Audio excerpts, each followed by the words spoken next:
en esta tarde quiero que miremos un poco y nos enfoquemos en este tema que hemos estado tratando en la semana, por varios miércoles, pero también que les he estado comunicando en las redes sociales y a través de los materiales que le hemos estado entregando, de unirnos para crear una cultura de evangelismo.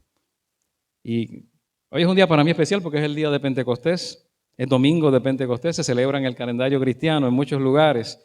Es una festividad que conmemora la venida del Espíritu Santo sobre los apóstoles, los seguidores de Jesús, y marca el nacimiento de la iglesia cristiana. Así que Pentecostés para nosotros también tiene mucha importancia. Puede ser un momento de renovación espiritual, puede ser un momento de celebración, pero también puede ser un momento de unidad para que los cristianos celebremos que el Espíritu Santo está entre nosotros, que está en nosotros y que se manifiesta de manera especial en nuestras vidas y que puede hacer grandes obras y que nos da poder para hacer lo que Él nos encomienda. Y por eso quiero que oremos, para que Dios nos ayude a mirar este aspecto de ser una iglesia con una cultura de evangelismo o una cultura de evangelización, que fue lo que ocurrió en Pentecostés precisamente, cuando se derrama el Espíritu Santo con poder sobre la iglesia. Ellos predicaron el evangelio y la gente lo escuchó en todos los idiomas que ellos tenían en aquel lugar, luego de la Pascua. Y hubo un avivamiento, hubo unas conversiones, hubo un proceso donde se inicia la iglesia, que aunque había comenzado con los apóstoles de manera, ¿verdad?, quizás más reducida, la protoiglesia, pero cuando explota, cuando llega el poder del Espíritu Santo y ahora entonces comienza el poder a manifestarse, comienzan a ganar almas y comienzan a ganar personas para el reino de Dios, para el reino de Dios. Eso es Pentecostés, es el mover del Espíritu Santo en la iglesia. Quiero que oremos para que Dios nos ayude a entender ese mover en cierta manera y el llamado que Dios nos hace como iglesia. Y oramos. Dios bueno, te damos gracias en este día donde recordamos el inicio de la iglesia, la llegada del Espíritu Santo a la iglesia, el poder que recibió la iglesia para proclamar tu verdad a muchas personas de diferentes lenguas y naciones, donde vinieron al conocimiento tuyo. Y hubo esa explosión del evangelio que liberta, que sana, que hizo una diferencia en la vida de tanta gente y llegó a muchos lugares por lo que solo tú puedes hacer.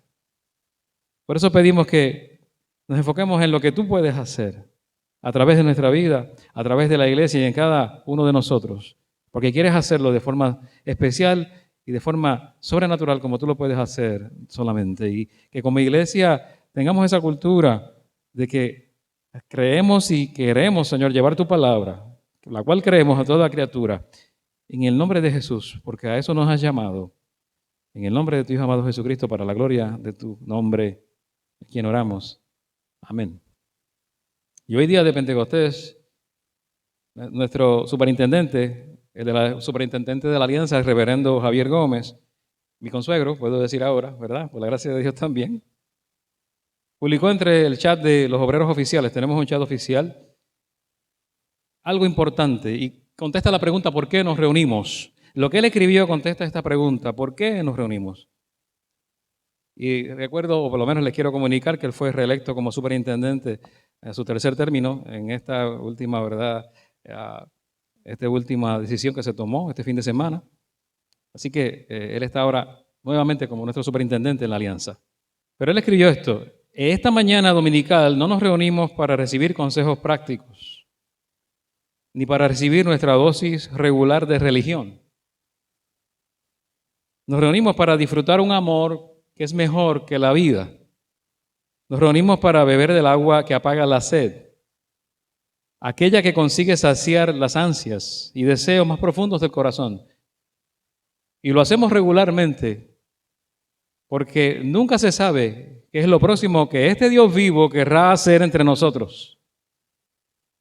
¿Y quién querría perdérselo? Él desea encenderte con una pasión por Él que te consuma. Él desea hacerte arder, pero de tal manera que muchos otros vengan a ver el incendio, que muchos otros vengan a ver la pasión, el incendio que hay en ti. Y cuando el poder del Espíritu Santo realmente nos alcanza, llega a nuestra vida, irradiamos ese poder, la gente quiere ver qué transformación es la que hizo Dios en tu vida, por qué tu vida ha cambiado, por qué ya no eres igual. De eso se trata, una transformación que Dios solo puede hacer. Nos reunimos hoy precisamente por esto, no es una reunión común. La iglesia no es una organización humana, simplemente. La iglesia no es un lugar donde nos reunimos porque tenemos intereses comunes solamente. Eso puede hacerlo un club o una entidad sin fines de lucro o una organización no gubernamental. Cualquier persona puede hacer eso, cualquier grupo, y con buenos fines, pero la iglesia es un organismo que está vivo. La iglesia es un organismo que tiene la vida de Dios en sí misma, tiene la vida de Dios, el Espíritu Santo, la vida de Dios está en ti, la vida de Dios está en cada uno de nosotros. Y es vida que compartimos con otros. Y es vida que podemos vivir de forma que es tangible, visible y se convierte en testimonio. Entonces unámonos para crear una cultura de evangelismo. ¿Y por qué crear una cultura de evangelismo? Porque nos reunimos precisamente por esa razón. Lo importante es que nosotros seamos testigos de lo que hemos visto y oído, de lo que hemos experimentado. ¿Pero por qué tiene más relevancia? Bueno, porque lo que nos dicen algunas estadísticas nos ponen a pensar. Y esto es en Estados Unidos, no en Puerto Rico. Yo no tengo de aquí, pero encontré de allá. Por primera vez en la historia de los Estados Unidos, menos del 50% de los habitantes son miembros de una iglesia local, no pertenecen a ninguna. Y como un 30% de los americanos o estadounidenses dicen que no tienen ninguna afiliación religiosa, se describen como ateos, agnósticos o simplemente no profesan ninguna religión. Esa es la tendencia en un país como este, donde antes se enviaban misioneros, los que llegaron a Puerto Rico y fundaron nuestras denominaciones, la propia alianza, aunque surge de un puertorriqueño, Villamil, se había fundado en Estados Unidos y fueron, ¿verdad?, apoyados por la iglesia en Estados Unidos. Hay más de 340 grupos étnicos no alcanzados en esa nación. Imagínense eso, incluyendo a Canadá. Y menos del 30% de las personas en Estados Unidos y Canadá dicen que un cristiano ha compartido con ellos el evangelio o el plan de salvación personalmente. Y esto nos habla de una necesidad, la necesidad que tiene no solo Estados Unidos, nuestro país del evangelio. Max Stiles escribió un libro que le he compartido a ustedes en las redes sociales, el libro completo porque está gratuito, que se llama Evangelismo, cuando toda la iglesia habla de Jesús. Y él dice, en una cultura de evangelismo, ¿qué puede suceder o qué debe suceder? Las personas entienden que la principal tarea de la iglesia es ser la iglesia. La principal tarea de la iglesia es ser la iglesia. La iglesia debe fomentar una cultura de evangelio. Los miembros son enviados desde la iglesia para hacer evangelismo. Así que la mejor manera de evangelizar es ser iglesia. No es un programa, no es una campaña, no es un evento especial, que son buenos, pero más allá de todo eso, la iglesia tiene que ser en la manera en que llega el evangelio a la gente. Y quizás debamos preguntarnos varias cosas. Y en esta tarde, si quitamos todo lo que no es importante en la iglesia, ¿qué nos quedaría? ¿Con qué nos quedaríamos? Si quitáramos las luces, si quitáramos el sonido, si quitáramos la electricidad y nos quedamos sin internet, si quitas las pantallas, si sacas toda la tecnología, ¿con qué nos quedamos? ¿Qué quedaría? ¿Qué nos diría que somos cristianos o qué realmente, cuál sería la razón para poder decir yo soy creyente si no tengo nada de todas estas cosas? Sin red social, sin internet, sin la página de internet, sin ninguna, sin templo. ¿En qué piensas cuando piensas en un cristiano? Andy Stanley, hijo de Charles Stanley, sabemos que es un predicador, pastor, es maestro de la Biblia en Atlanta. Dice que si te haces esta pregunta y se la haces a 10 personas distintas, ¿qué es un cristiano? Si le preguntas, ¿qué es eso de ser cristiano? Mucha gente te contestaría cosas muy distintas. Algunos te dirían, sí, claro, sí, qué bien, no sé de qué estás hablando, o sí, pero no sé si soy o no soy, o dirían, no, pero, y todo el mundo, ¿qué tipo de cristiano estás hablando? Esas son las respuestas de la gente, ¿no? Algunas de las personas, quizás, y quizás de los que estamos aquí, ¿verdad? Sabemos que la mayoría o todos los que estamos aquí, nos volvimos cristianos en un punto en la vida, ¿verdad?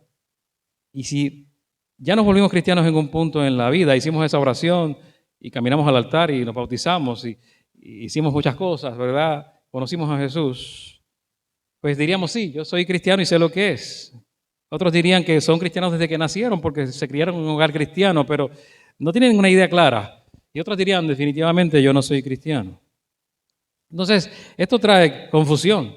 Trae confusión porque no entendemos tal vez los prejuicios que hay con este concepto de ser cristiano. Muchos piensan que los cristianos son personas, ¿verdad?, que son prejuiciosos, personas que se creen que son los únicos que van al cielo porque los demás van a ir al infierno, etcétera, etcétera. Y la realidad es que ser cristiano es mucho más que todo eso que la gente piensa y los prejuicios.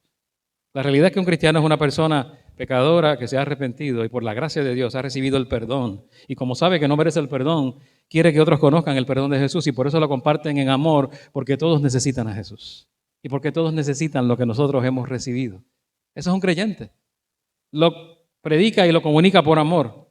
Lo hacemos porque sabemos que es la gracia la que salva y nada más. Que no hay religión que nos salve, que no hay otro medio, otro camino para llegar a Dios. Entonces eso sí nos define hasta cierto punto como cristianos. Y esto es interesante, porque los primeros cristianos o seguidores de Jesús no se llamaban a sí mismos cristianos. Los primeros seguidores de Jesús no se llamaban a sí mismos, tú eres cristiano, yo soy cristiano. ¿No? Ese no era la manera de identificarse. La palabra cristiano se comenzó a utilizar en Antioquía, y lo dice Hechos 26, ¿verdad? El libro Hechos 11:26. Hechos capítulo 11, versículo 26. Ahí comenzaron a decirle cristiano como un término que era peyorativo, un término que era un término que significaba algo denigrante, era como decirle una ofensa a alguien, era ofenderlo. Ustedes son unos cristianitos o cristitos, o son unos pequeños cristos que caminan por las calles, y eso era algo que era despectivo, era un insulto. Entonces pensarás, bueno, si no se llamaban cristianos, ¿cómo se llamaban? La realidad es que ellos se llamaban a sí mismos discípulos de Jesús. Somos los discípulos de Jesús, se identificaban de esa manera. Entonces, la Biblia solo usa la palabra cristiano 3 veces a lo largo de la Biblia, 3 veces. La palabra discípulo aparece 281 veces. 281 veces en la Biblia. En el Nuevo Testamento solamente, tantas veces. Y esto te hace pensar entonces, ¿qué es esto?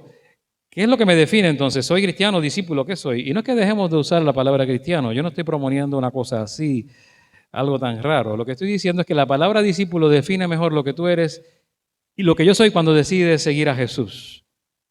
Y no digas, el pastor va a quitar la palabra ahora cristiano. No, yo no estoy diciendo eso. Es que discípulo, ser un discípulo, un seguidor de Jesús, un aprendiz, que es lo que significa la palabra en griego, es más importante. Porque cristiano crea confusión. Algunos lo asocian con un asunto político, con una vertiente tal, que son conservadores, que son lo otro. Eso no es lo importante. ¿Somos discípulos o no de Jesús? Es la pregunta. Y discípulo va mucho más allá. El término discípulo es más completo. Y lo vemos en Mateo 14, 18 al 22. Si tiene su Biblia, búsquelo. Mateo capítulo 4, 18 al 22, no 14, el 4, corrijo. Y hay un relato del llamamiento a los primeros discípulos allí. Mateo 4, 18 al 22. Y dice la palabra en ese corto pasaje. Mientras caminaba junto al mar de Galilea, estoy en Mateo 4, 18 al 22, Jesús vio a 2 hermanos. Uno era Simón, llamado Pedro, y el otro Andrés. Estaban echando la red al lago, pues eran pescadores. También eran pecadores. Eso también está allí implícito, eran pecadores, pero en este caso se dedicaban a la pesca, eran pescadores. Vengan, síganme, les dijo Jesús, y los haré pescadores de hombres. Al instante dejaron las redes y lo siguieron. Más adelante vio a otros 2 hermanos, Jacobo y Juan, hijos de Zebedeo, que estaban con su padre en una barca remendando las redes. Jesús los llamó y dejaron enseguida la barca y su padre y lo siguieron. Fin de la cita. Y quiero hacerte una pregunta, y siendo franco, cuando uno escucha esta historia, uno la ha leído de pequeño, quizás no le encuentra mucho sentido. Y cuando ve las películas, uno ve a un Jesús así rubio, llamando a los discípulos, ¿verdad?, con una bata blanca, y es la imagen que nos llega a veces, y diciendo, sígame, y ellos, sí, maestro, te seguiremos. Pero francamente, eso tiene otra realidad muy distinta. Uno piensa, Jesús tenía un poder sobrenatural para traerlos. Es lo que uno cree. Que había un poder que los alaba. Bueno, habían otras razones para seguir un maestro en el tiempo de Jesús. No era solo que hubiese un poder místico que los llevara con Jesús y los cautivara o los convenciera. Cuando comprendes esta escena, históricamente, cambia un poco la idea de nosotros y entendemos mejor por qué. Y quizá aquí me ponga un poquito, ¿verdad?, histórico, y le dé un poco de historia. Me disculpan, ¿verdad?, que me ponga un poco histórico y entrar un poquito del contexto y la profundidad, ¿verdad?, de este pasaje. Pero en la antigüedad todos los niños hebreos iban a una escuela, se llamaba la Torá, como la escuela dominical de hoy, pero era para los niños. La Torá era el aprendizaje de los primeros 5 libros del Antiguo Testamento: Génesis, Éxodo, Levítico, Números y Deuteronomio. Y tú entrabas a esa escuela a la edad de 5 años, en una ceremonia, donde a cada niño asistente se le ponía una gota de miel en la lengua. Y muchos niños de aquel entonces vivían en pobreza, no habían probado la miel. Así que es muy probable que ese día probasen por primera vez algo tan dulce, algo que marcaba su memoria. Y el propósito de esta ceremonia era que los niños se quedaran con la imagen de que el estudio de la palabra de Dios era algo dulce, como la miel. Por lo que entonces los siguientes 5 años aprendían de memoria muchos pasajes de la Torá. Y cuando cumplían 10 años se hacía una especie de selección donde se quedaban los mejores estudiantes. Y como un 20% de los que estaban allí, de todos ellos. Y el resto volvía a la casa con sus padres para aprender el oficio de la familia. Y los niños que se quedaban en la escuela seguían estudiando hasta la edad de 17 años y aprendiendo el resto del Antiguo Testamento desde Josué hasta Malaquías. Y cuando cumplían 17 había otra especie de selección. Y si querías seguir estudiando tenías que buscar algún rabino. ¿Y qué era el rabino? Uno que admiraras, un maestro que tú admirabas, que era evaluado, ¿verdad? Y tú te convertías entonces, si eras un judío, en su talmid. ¿Y el talmid qué era? Era el discípulo. Ahora, rabino quiere decir maestro y talmid significa discípulo. Eso era lo que ocurría, y esto era en hebreo, en el Antiguo Testamento, y en el tiempo de Jesús era así. Y una vez que encontrabas a un rabino, tenías que sentarte a sus pies. Y era el modo de que decías: yo quiero ser tu alumno. Le pedías que te aceptara como alumno. Entonces él veía que te estaba solicitando ser su discípulo. Él te hacía unas preguntas y te ponía a prueba para ver si eras digno de convertirte en uno de sus alumnos. Entonces los rabinos podían llegar a ser selectivos. Buscaban los mejores alumnos, ¿verdad?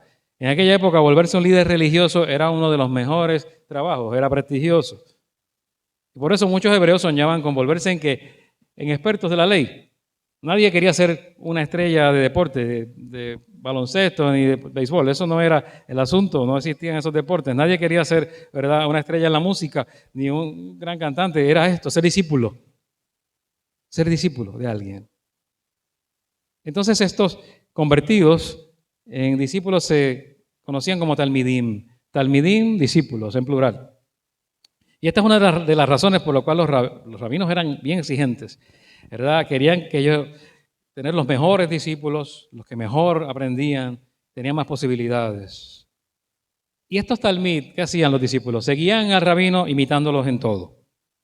Aprendían sus formas de comportarse, cómo responder a ciertas preguntas, aprendían cómo reaccionar con ciertas situaciones. Así que era tanto así que el mayor cumplido que alguien podía darle a un talmid o discípulo era decirle: el polvo de tu rabino te cubre. Estás cubierto con el polvo de tu rabino.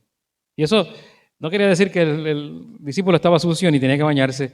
Lo que estaba diciendo era que realmente te cubría la enseñanza de tu rabino.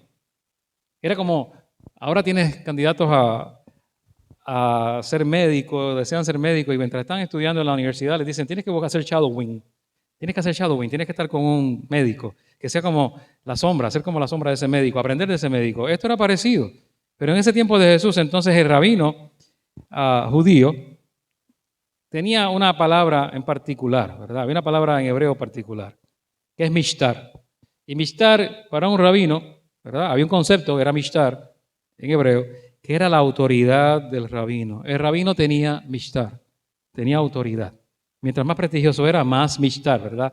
Era un concepto bonito, hebreo. Y esto es particular, porque usted puede haber escuchado en la Biblia algunos rabinos importantes, como Hillel o Gamaliel, ¿verdad? Eran verdaderas autoridades. Eran autoridades en aquel tiempo, y estos hombres eran maestros prominentes de la Torá. Eran, ¿verdad?, gente que tenía autoridad espiritual sobre los demás. Sus interpretaciones de los textos eran muy importantes. Así que eran conocidos como mishtar, y cuando ellos hablaban con alguien, les decían: mira, yo veo que no entiendes esto, te lo voy a explicar. Así que tenían esa autoridad. Un rabino como este muchas veces tenía que comprobar con evidencia irrefutable que había realizado un milagro. Si tú eres un mishtar, eres un rabino que tenía mishtar o autoridad, de alguna manera había que demostrar que había realizado un milagro, que era alguien que había realizado un milagro, y tenían que comprobarlo otros mishtar, otros maestros con autoridad. Era un grupo reducido. de personas en el contexto judío. Y si vuelves a Mateo 4, aquí aparece Jesús, que conocía la Torá desde bien pequeño, que a los 12 años aparece en el templo corrigiendo a los líderes religiosos, ¿verdad? Si recuerdan. Y tenemos a Jesús que enseñaba cosas bien importantes y decía, ustedes han oído que se dijo. Jesús decía, ustedes han oído que se dijo, pero yo les digo. Pero yo les digo. Esa era la autoridad de la interpretación que tenía Jesús. Y está a lo largo del Nuevo Testamento todo el tiempo. Y vemos que los que eran la audiencia de Jesús se asombraban de su autoridad, de su mishtar.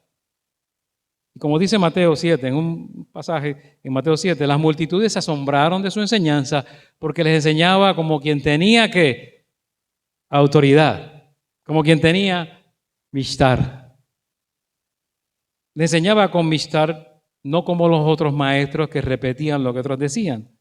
Y si recuerdas, en todo el ministerio de Jesús fue cuestionado con preguntas muy capciosas, como los que aparecen en la Biblia. ¿De dónde proviene tu autoridad? Le preguntaban. ¿Dónde la obtuviste? ¿Quién te la dio? Necesitamos saber que haces milagros. Por eso la petición siempre de que hiciera milagros, si estás hablando con toda tu autoridad. Y Mateo 4:23, un versículo que está antes de lo que leímos, dice, Jesús recorría toda Galilea sanando toda enfermedad y dolencia entre la gente, sanando toda dolencia y toda enfermedad. Imagínense el nivel de autoridad. Lo estaba demostrando Jesús. Y Jesús, que fue al desierto donde estaba Juan el Bautista, estaba allí, y la gente de esos tiempos veían a Juan el Bautista como un predicador sobrenatural, ¿verdad? Y él decía, ¿verdad?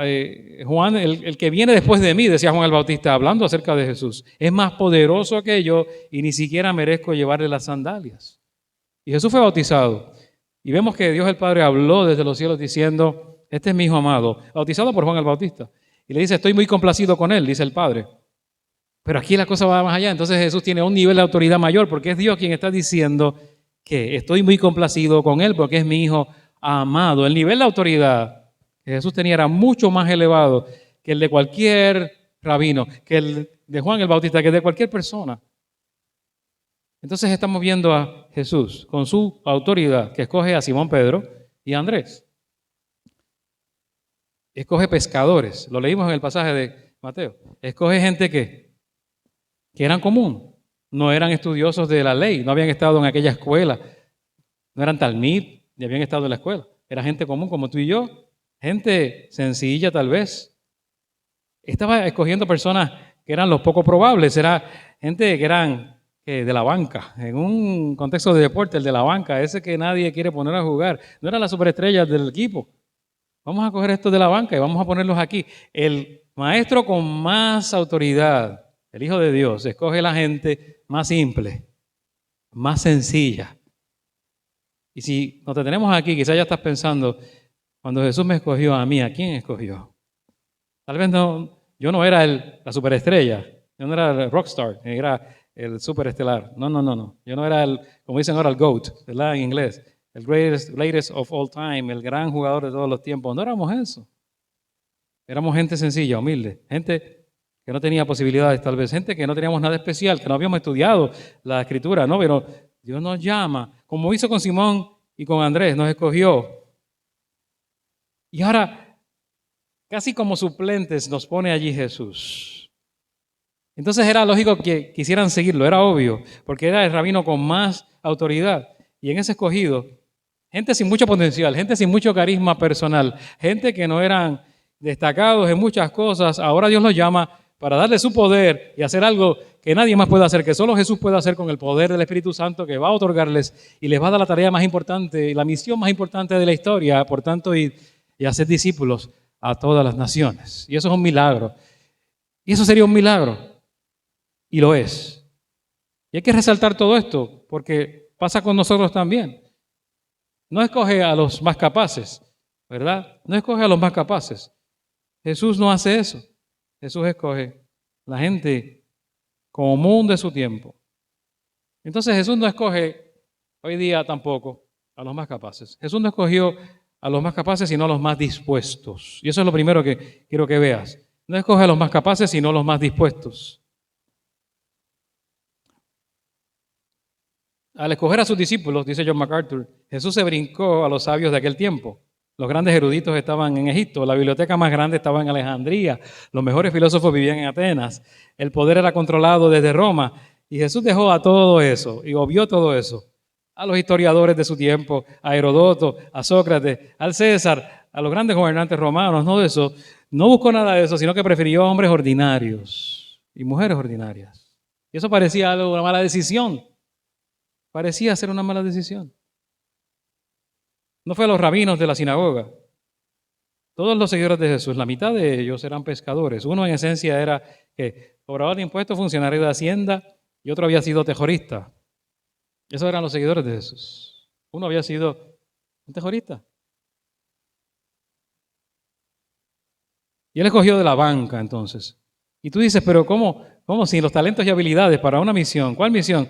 La misión más grande de llevar el evangelio a toda criatura con vasos débiles, con gente débil, con gente que no tenía poder, no tenía influencia, gente que no tenía las relaciones clave. Entonces me encanta esto porque lo que refuerza la idea es que si eres discípulo, no se trata de ti. Y si eres discípulo, no se trata de mí. Si yo soy discípulo, no se trata de mí tampoco. Es si estoy dispuesto o si estás dispuesto o dispuesta a seguir a Jesús. Eso es lo crucial de esto. Nos dice la Biblia, en unos capítulos más adelante, en Mateo 11, no se ha levantado entre los nacidos de mujer, es decir, de nadie en el mundo, ningún otro más grande, según Jesús. ¿Quién ha sido el predicador más grande que ha vivido en toda la historia? Pues Juan el Bautista, el hijo de Juan el Bautista. No se ha levantado ninguno otro más grande. Fue como el predicador favorito de Jesús. Fue el predicador favorito de Cristo al decir esto. Es como hoy día, usted tiene un predicador favorito, tiene el podcast de él y lo escucha. Allá Vilmari se pasa escuchando el podcast de Nancy Demos, ¿verdad? Todos los días por la mañana. Yo lo escucho con ella. Es muy bueno, de hecho. Aunque va dirigido a la mujer, pero es excelente. Yo lo escucho también. Si Jesús hubiese estado en su tiempo, escucharía el podcast de Juan el Bautista. Pero no había podcast. Y él dice, este es el más grande entre los hombres. Pero, sin embargo, el más pequeño en el reino de los cielos es mayor que él. El más pequeño en el reino de los cielos es mayor que Juan el Bautista. El más pequeño en el reino de los cielos significa el más pequeño en toda la Biblia. El que tiene menos talentos, el menos elocuente, el que tiene menos dones espirituales. Y quizás si estás escuchando, nos incluye a nosotros y a nuestra iglesia, el más pequeño en nuestra iglesia.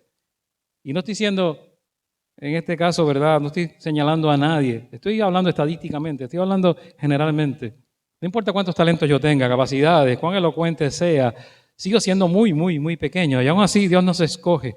No los escogemos. Él nos escoge si estamos dispuestos. Y nos describe a nosotros en este pasaje. Y quizás tienes algo hoy, ¿verdad?, que Juan no tenía. Y es el Espíritu Santo habitando dentro de ti. El Espíritu Santo que habita en ti. Eso es importante, te capacita. Entonces lo que Dios quiere es tu disponibilidad, porque ya tienes eso, para que seas su instrumento para esa obra que Él quiere realizar de llevar el Evangelio a toda criatura. Y la gente tímida Dios también la va a usar.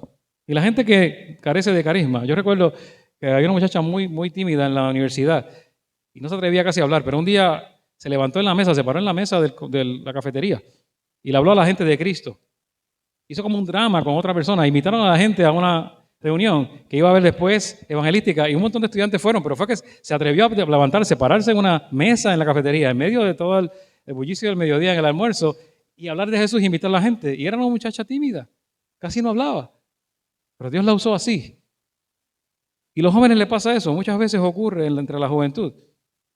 Y Dios quiere usarte, pero lo importante es que, y no es lo importante, mi nivel de genialidad, conocimiento, elocuencia, es que Jesús escoge los más dispuestos. Número 2, es importante que Él nos escogió a nosotros. Él nos escogió, no nosotros a Él. Cuando te ha escogido, y aquí no estoy hablando tanto de teología o la predestinación ni nada de esto, lo que está diciendo es que Dios te escoge a ti para una tarea en particular, como hacía el rabino.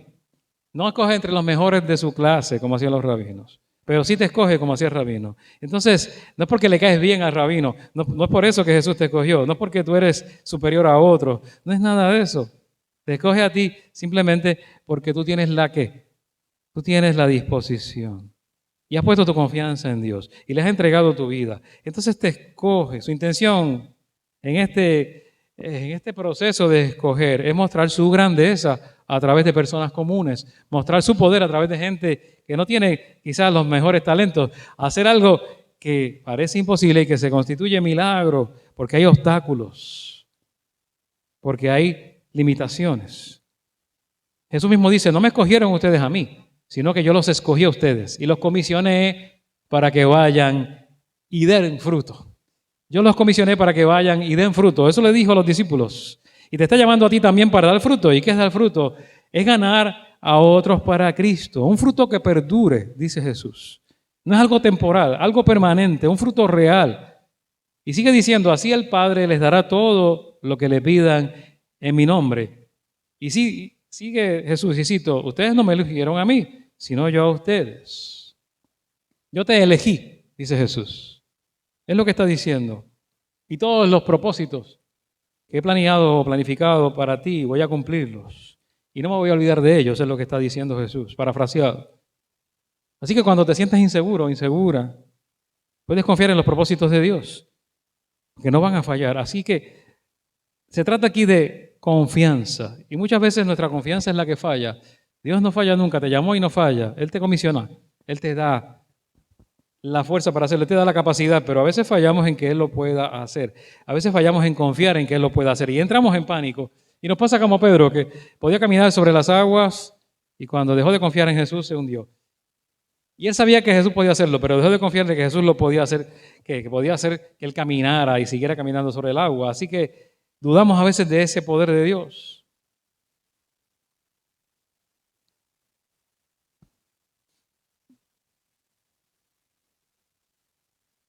Y lo que tienes que creer es que Dios va a obrar a través de ti, donde estés. En tu trabajo, donde quiera que vayas, que vas a poder testificar de Él. Que vas a poder ser, ¿qué? Un testigo de Él. Que tu carrera y tu ministerio, tu profesión, todo lo va a utilizar para ese propósito. Que te llamó con un propósito eterno. Porque el que comenzó tan buena obra, dice Pablo, en ustedes la irá perfeccionando hasta el día de Jesucristo. Porque mayor es el que está en ustedes que el que está en el mundo. Esa es una realidad. Y que Dios siempre va a llevar a cabo su propósito, porque podemos decir, sé en quién he creído, como dice Pablo, y estoy seguro de que tiene poder para guardarme hasta aquel día lo que le he confiado. Es lo que Dios ha dicho siempre. Él ha planificado algo para tu vida y lo va a realizar. Y cuando Jesús te escogió ya tenía un plan para tu matrimonio, tenía un plan para tu vida, tenía un plan para todo en tu vida y te quiere llevar al punto de hacerlo. Ahora, algo importante es que nuestro llamado principal es a estar con Él. El llamado principal es a estar con Jesús. Cuando Jesús los llamó a los discípulos, le dijo, síganme. No dijo, sigan mis enseñanzas. No dijo, sigan mis doctrinas. No dijo, sigan estos principios. Dijo, síganme. Sigues a una persona. Él no les dijo a dónde irán, ni tampoco qué tarea específica tenía para ellos, algo tan específico.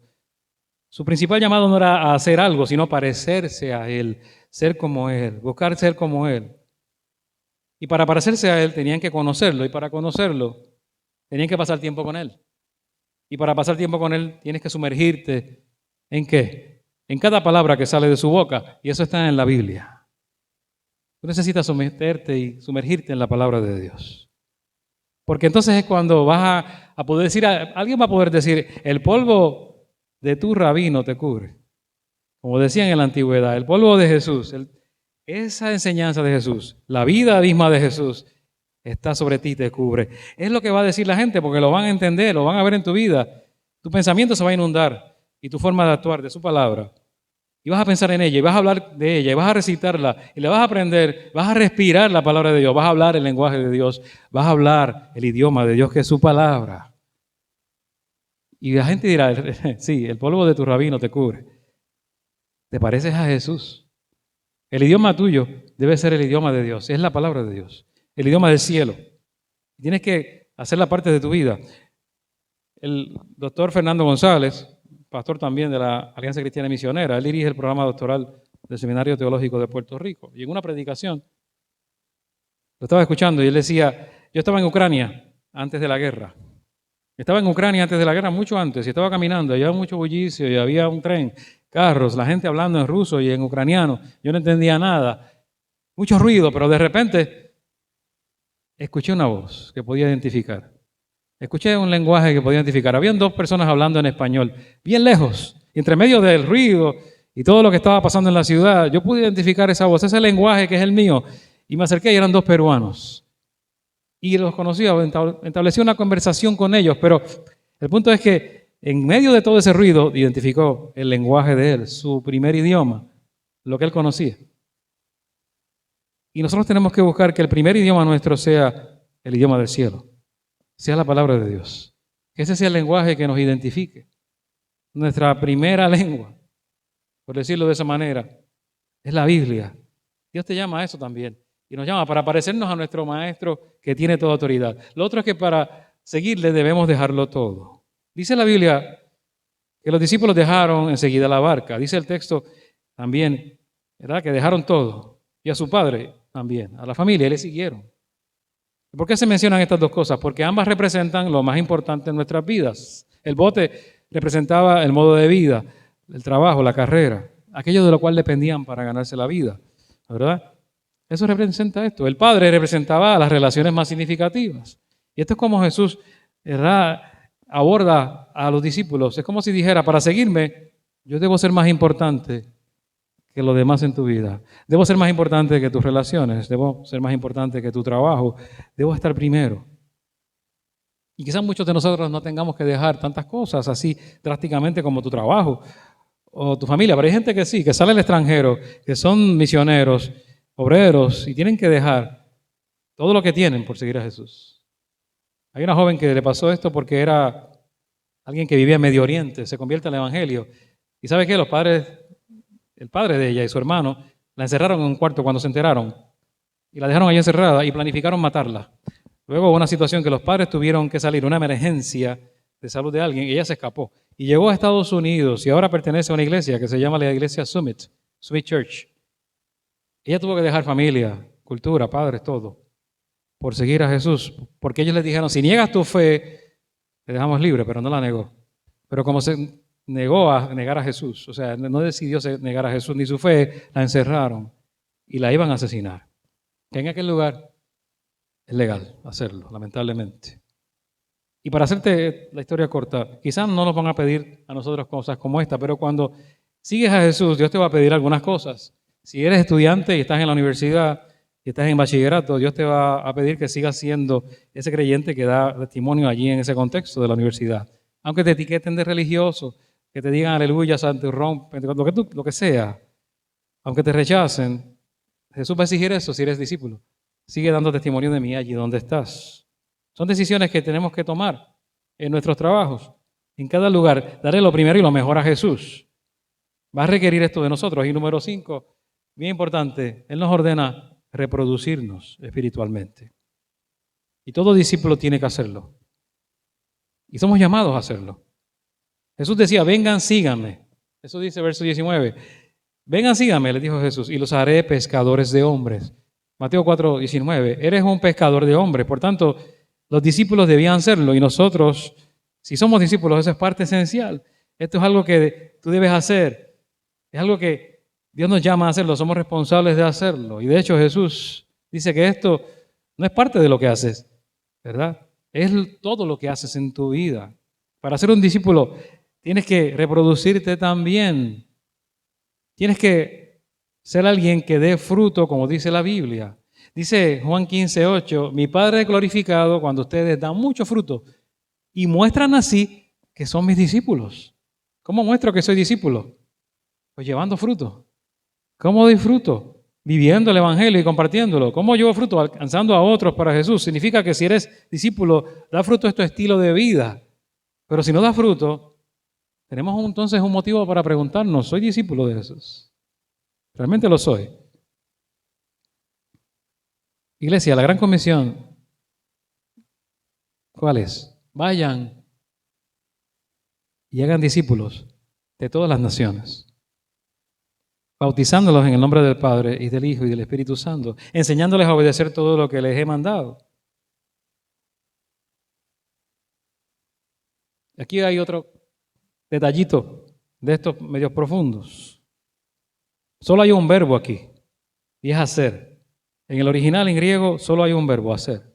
Cuando lo lees en español ves más verbos, pero hay uno solo que es hacer en el griego y aparece en un tiempo que es participio. Y eso quiere decir que todo lo demás que ves allí, que cuando lees en el texto las acciones bautizar y enseñar, se derivan de hacer discípulos. Y lo que significa es que cualquier cosa que hagamos, bautizar, enseñar, cantar, predicar, todo tiene el fin de hacer discípulos. Lo que tú hagas para Jesús, sea lo que sea, tiene el fin de hacer discípulos. Va ligado a eso. Ese es el corazón de todo. Se resume en hacer discípulos. Porque el Hijo del Hombre vino a buscar y a salvar lo que se había perdido. Así que si somos discípulos, esa es tu misión de vida. Has sido escogido o escogida, reclutada para llevar a cabo la misión más importante de la historia de la humanidad. Jesús dijo, estoy aquí para salvar y buscar lo que se había perdido. Y si el polvo de tu rabino, que es Jesús, está sobre ti, entonces también tu misión es la misma. No es algo para unos pocos, es algo para todos los miembros de la iglesia. Es algo que haces como seguidor de Jesús. Se llamó y te escogió para eso. Te pide que vayas y de fruto. Y si no lo estamos haciendo, entonces nos preguntamos, ¿soy discípulo o creyente nada más y cristiano, pero sin ese seguir a Jesús? Es la obra evangelística que Dios te llama a hacer. Predica todo el tiempo con tu vida. Predica todo el tiempo con tus palabras. Es lo que Dios quiere que hagas y que yo haga. Y no se trata de reuniones esporádicas donde se hace algo, no. Es que se vuelve tu misión de vida. Su plan en la Gran Comisión no es un programita de un tiempo, no es algo para un grupito de personas, es algo para toda la iglesia, no es algo que se hace en Semana Santa. Su plan es que cada hombre y cada mujer, en forma individual, que eres tú y soy yo, seamos el método de Dios. Tú eres el método de Dios. Yo soy el método de Dios, de alcanzar vidas, de dar fruto. No hay otro plan. Eso lo dice Robert Coleman en su libro, bien interesante, un libro ya bastantes años, El plan maestro de la evangelización. Pues tú eres el plan, la iglesia es el plan de Dios. Entonces nos convertimos en cristianos que damos fruto y eso va a requerir de parte nuestra compromiso. Va a requerir compromiso. En primer lugar tiene que haber un compromiso con tu iglesia local. Quiero que pienses en esto. Tú tienes en tus manos una guía de oración. Creo que te la dieron, ¿verdad? Tienes una guía de oración allí. Es un librito, la tienes cerca. Un librito con un marcador. ¿Todos lo tienen o algunos no lo tienen todavía? Vilmares tiene algunos ejemplares. ¿Alguien no tiene esa guía de oración? Que levante la mano quien no la tenga. Acá hace falta. Y Vilma creo que tiene ejemplares por allí. Allá. Y esa guía de oración es para que tú te comprometas a orar por alguien que vas a alcanzar para Jesús. Y lo más importante aquí, lo más importante de todo lo que hemos dicho, es que identifiques una persona. Una, no muchas. Alguien. Y voy a pedirte que identifiques a esa persona en esta tarde. Porque con la ayuda de Dios la puedes traer a Cristo. Y esto va a requerir que ores por esta persona. Compromiso con esto. Y el resultado no va a estar en tus manos. No es eso. Va a estar en las manos de Dios. Pero tú vas a orar para que Dios obre en la vida de esta persona. Y lo que estoy queriendo decirte es que te comprometas y le digas a Dios, Señor, muéstrame una persona. Uno solo en la que puedo reproducirme espiritualmente. Porque ¿qué va a pasar si cada uno de nosotros se reproduce espiritualmente y alcanza al menos una persona este año? Y estoy poniendo el año entero como meta. ¿Qué pasaría si todos hiciéramos ese compromiso? ¿Puedes imaginar ese efecto en la iglesia de duplicarse? Te quiero hacer esa pregunta. La primera, ¿eres discípulo de Jesús? Con lo que entendiste hoy sobre lo que significa ser discípulo y seguir un maestro con toda autoridad. Uno que tú vas a imitar, pero también vas a seguir, que te ha dado el Espíritu Santo.